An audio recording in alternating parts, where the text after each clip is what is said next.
नमस्कार, मैं हूं साक्षी राय और आप देख रहे हैं खरी बात। खरी बात लाया है आपके लिए हमारे झांसी जनपद के दिग्गज नेताओं एवं जनप्रतिनिधियों के साक्षात्कार। आज हमारे साथ मौजूद हैं झांसी जिले के सबसे दिग्गज नेता और सबसे ज़्यादा लोकप्रिय नेता अनुराग शर्मा जी, जो कि हैं मेंबर ऑफ पार्लियामेंट या फिर आसान भाषा में कहें तो झांसी ललितपुर के सांसद। नमस्कार सर, स्वागत करते हैं हम आपका चैनल में। नमस्कार साक्षी जी, बहुत बहुत धन्यवाद आपके चैनल पे मुझे बुलाने के लिए।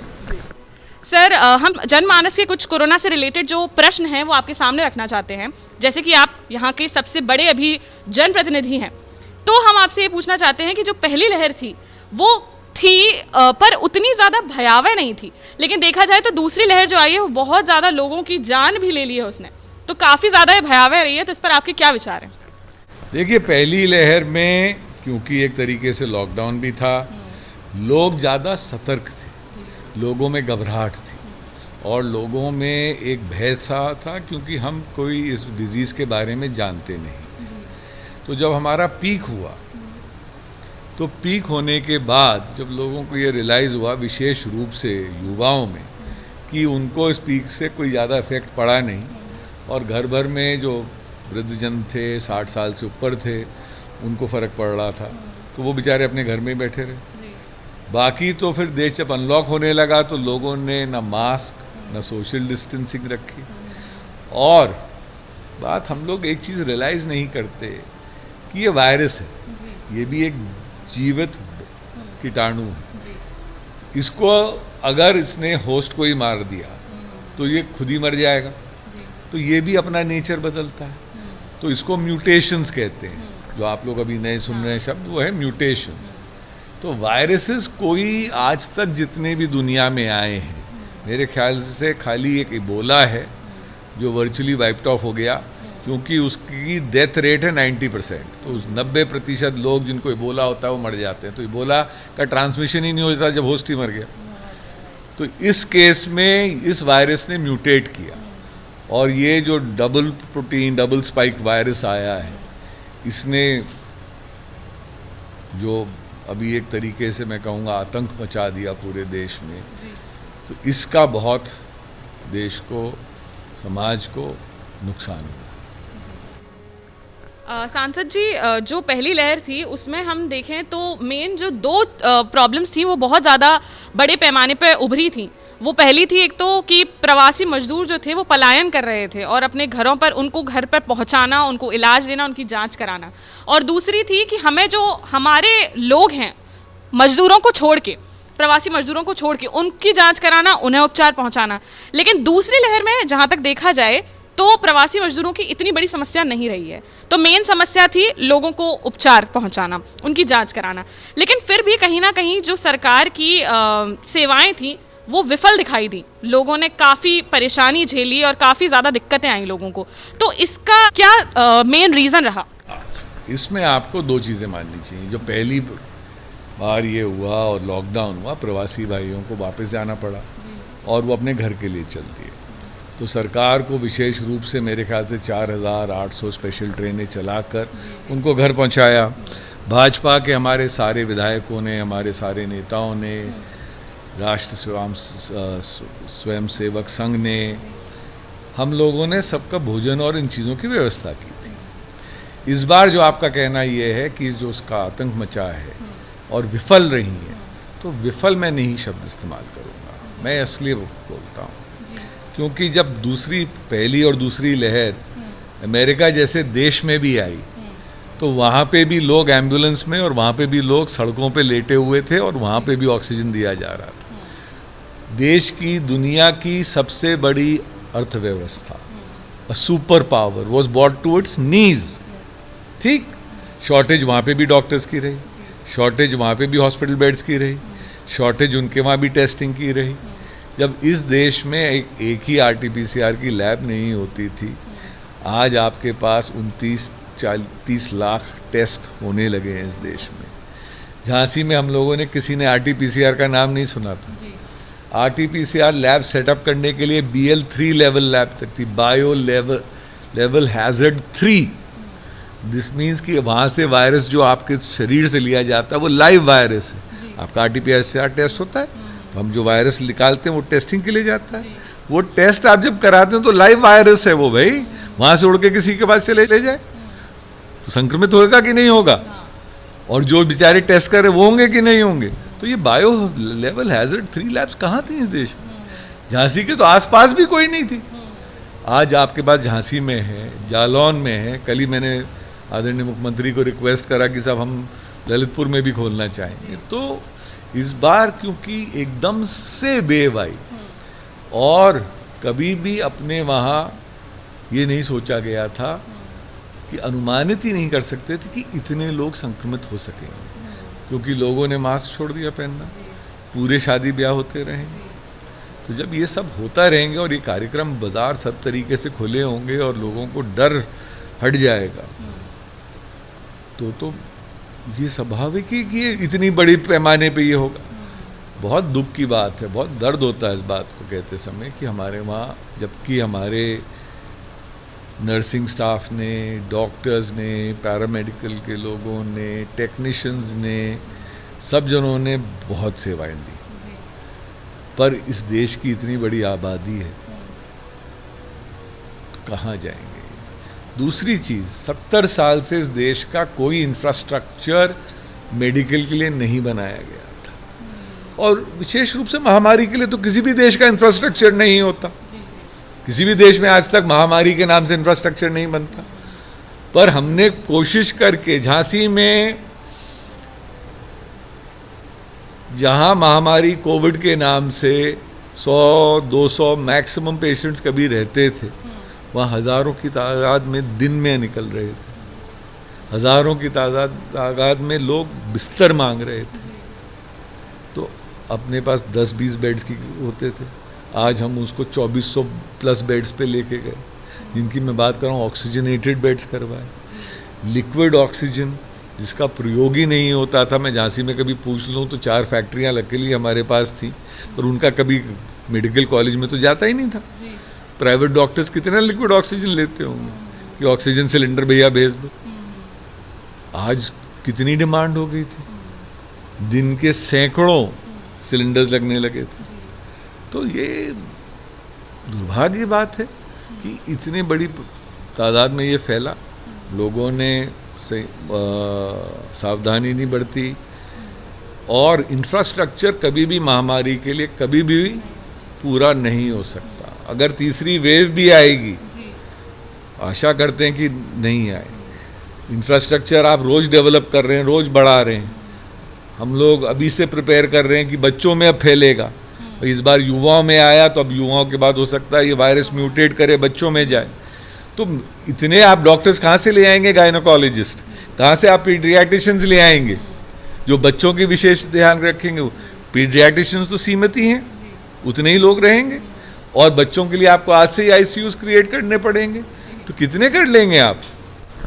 सांसद जी, जब पहली लहर आई उसके बाद सरकार ने इंतज़ाम किए और उस पर काफ़ी हद तक काबू पा लिया गया, बट फिर भी हमें ये काफ़ी जो हमारे देश के जाने माने ऐसे साइंटिस्ट हैं जो कि वैक्सीन बना रहे थे, और काफ़ी लोगों ने हमें इस चीज़ से आगाह किया कि जो दूसरी लहर आने वाली है वो काफ़ी भयावह आने वाली है। तो उस स्पैन ऑफ टाइम में, 1 साल में, ऐसी क्या व्यवस्थाएं थी जो सरकार ने की कि अब जो दूसरी लहर आने वाली है उससे हम अपनी तैयारी कर लें? देखिए, मेरे ख्याल से तो सबसे बड़ी हमने जो तैयारी करी थी क्योंकि वो एक नई वैक्सीन का डेवलपमेंट 9 महीने के अंदर हो गया था। वैक्सीन डेवलपमेंट नॉर्मली सालों लेता है, डेकेड्स भी ले सकता है, दशक भी ले सकता है, पर इस बार 9 से 11 महीने के अंदर आपके पास वैक्सीन तैयार हो गई थी, वैक्सीन लगाने लगे। आज भी आप स्थिति पूछ लीजिए मेरे से, आज झांसी में युवाओं को वैक्सीन की कभी कभी कमी पड़ती है, बिकॉज वो सचेत हैं और लगाना चाहते हैं। वृद्ध लोग जाके वैक्सीन लगाने के लिए इच्छुक हैं और लगा रहे हैं। जितनी झांसी में कोटा आता है शहर के अंदर, वो सारी वैक्सीन लग जाती हैं। पर मैं आज गाँव गया, रजावन गांव तालबेट के बगल में ही है, 8 किलोमीटर अंदर, मैं वहाँ होके आया हूँ। वहाँ एक जने ने वैक्सीन नहीं लगा रखी थी। वहाँ हम अपील करते रहे लोगों को, इतना मैंने कहा कि भैया आ जाओ, मैं खड़ा हुआ हूँ, मेरे सामने वैक्सीन लगा लीजिए। विधायक जी ने कहा, विधायक जी को वैक्सीन लग चुकी, सबने बात करी, तब बड़ी मुश्किल से बाहर निकले कि अच्छा वैक्सीन लगवा लेते हैं। कि लोगों ने इतनी गलतफहमी वैक्सीन के बारे में, उल्टे सीधे व्हाट्सएप्स कर करके, फेक डॉक्टर्स की न्यूज़ ये सब बनाकर, अगर हम जो वैक्सीन पहले लग रही थी ये सब लोग लगा रहे होते, इस देश में 11% वैक्सीन वेस्टेज हुई। क्यों हुई है? कि आपने शीशी खुलवा ली और आपने मना कर दिया कि मैं अब वैक्सीन नहीं लगाता, या आप वैक्सीन लगाने नहीं गए। बहुत दुर्भाग्य। विदेशों में ये वैक्सीन 2000 से 5500 रुपए की लगी। यहाँ पे हम आपको फ्री की लगवा रहे हैं और बुला रहे हैं हाथ जोड़ कर कि भैया आ जाओ वैक्सीन लगवा लो, तो लोग वैक्सीन लगाने के लिए नहीं जाते। क्यों ऐसा हो रहा है कि इस देश में, दिल्ली में, झांसी में, बड़े शहरों में लोग वैक्सीन लगाने के लिए तैयार हैं? इनके पास ज़्यादा सोर्स ऑफ इंफॉर्मेशन है। तो गांव में किसी ने भ्रम फैला दिया, और जिन लोगों ने भ्रम फैलाया है वो खुद ही जानते हैं आप लोग कौन है। हाँ, मुझको उनका नाम लेने की जरूरत नहीं। उन्होंने भाजपा की वैक्सीन कर दी। अरे भैया, भाजपा की कैसे वैक्सीन हो सकती है? वैक्सीन तो साइंटिस्ट ने ईजाद की थी। ईजाद आपकी हिंदुस्तान की वैक्सीन, आप जाइए लगवाइए। पर आप खुद ही जब ऐसे भ्रम फैलाएंगे, फिर लोगों में डर बैठाएंगे, तो आदमी तो वैक्सीन लगाएगा नहीं। मुझको आज को सबको ये पूछना पड़ा कि बचपन में पोलियो का टीका, पोलियो की ड्रॉप्स ली? हाँ, सब ली। ECG का टीका लगाया? लगाया। क्यों लगाया? क्योंकि माँ कान पकड़ के ले गई थी, पीडियाट्रिशियन के पास आप जाके खड़े हो गए थे, आपको लगवा दिया। अब जब आप खुद जा सकते हैं, आप बड़े हो गए हैं, तो क्यों नहीं लगवा रहे?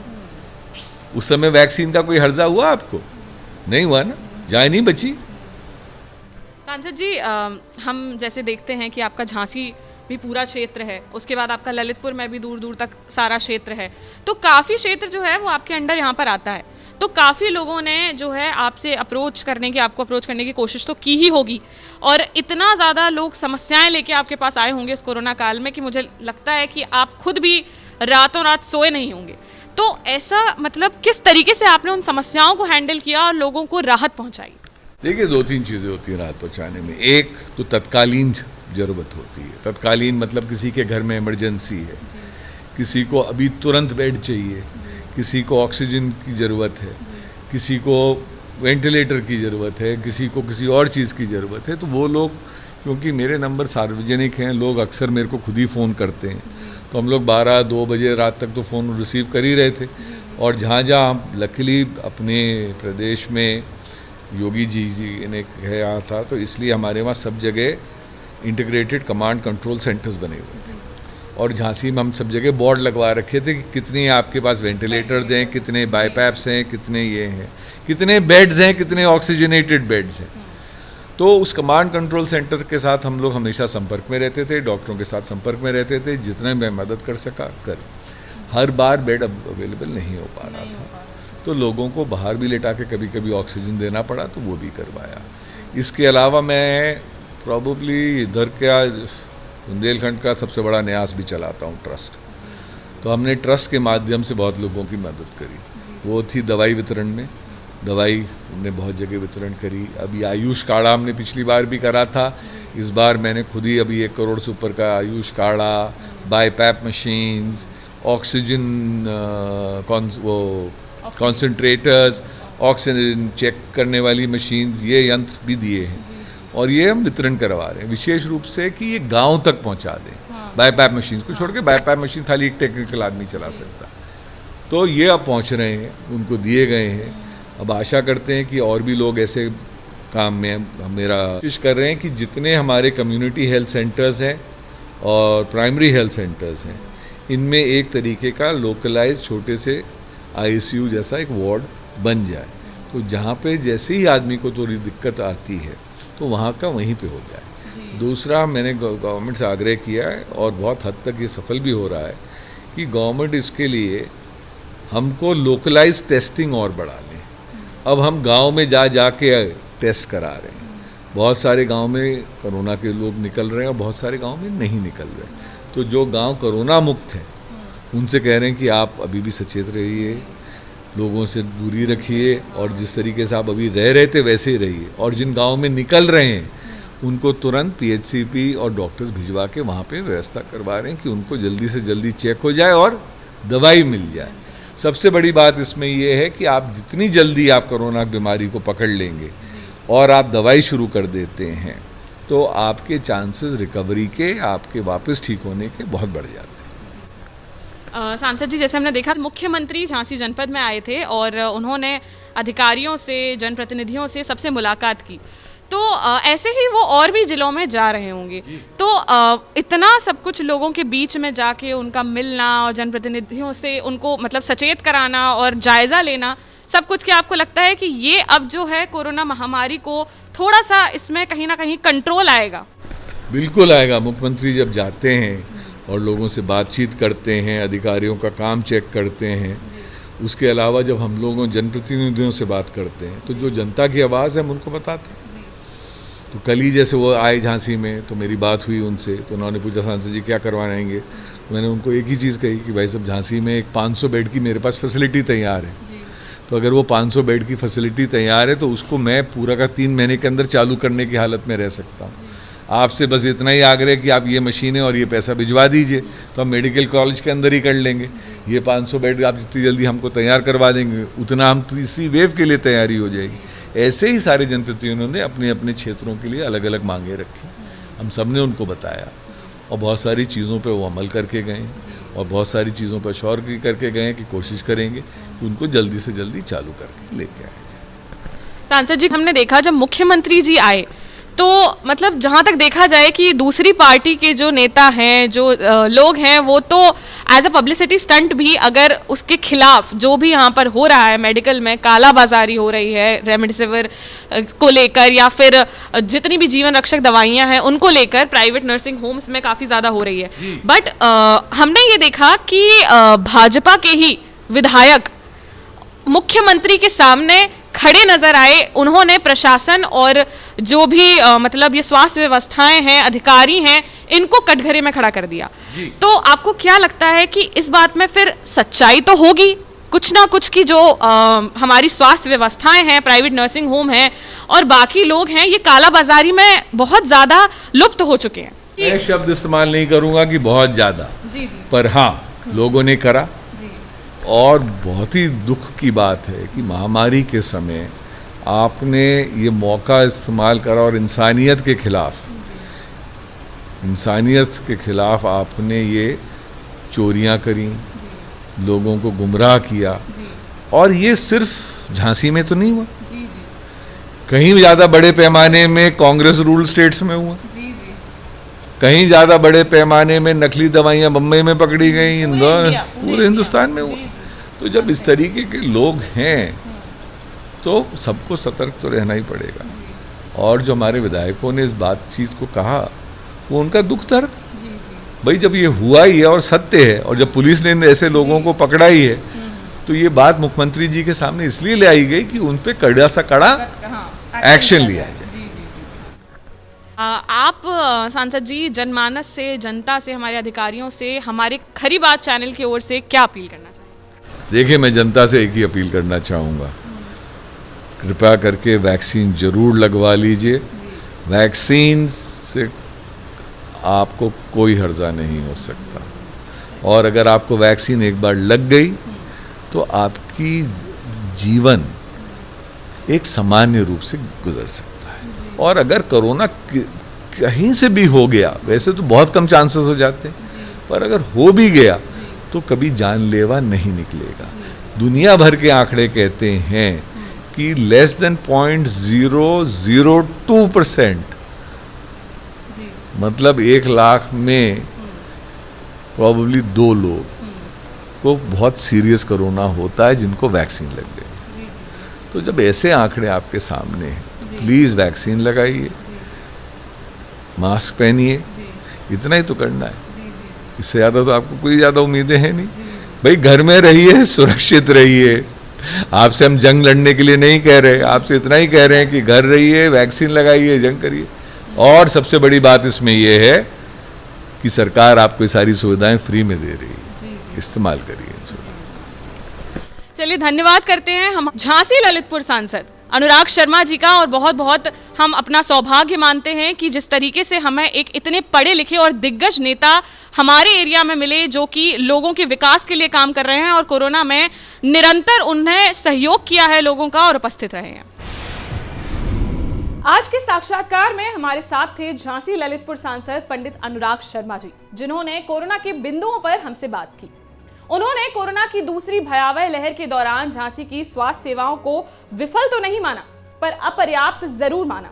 उन्होंने बेबाकी से ये स्वीकार किया कि झांसी में जहां सरकार और वह सभी मानवता की सेवा में लगे थे, वहीं कुछ इंसानियत के दुश्मनों ने शर्मसार करने वाले कार्य भी किए हैं। दवाइयां, इंजेक्शन, ऑक्सीजन की कालाबाजारी करने वालों के खिलाफ विधायकों द्वारा मुख्यमंत्री को की गई शिकायत पर उन्होंने भी कड़ी से कड़ी कार्यवाही की जाने की मांग की है।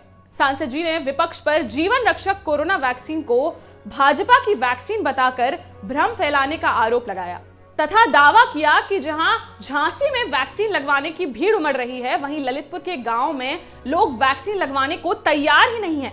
उन्होंने बताया कि पंडित विश्वनाथ शर्मा न्यास द्वारा दवाइयां, आयुष काढ़ा, बाईपैप मशीन, ऑक्सीजन कॉन्सेंट्रेटर व अन्य मशीनें मरीजों को निशुल्क उपलब्ध कराई गई हैं।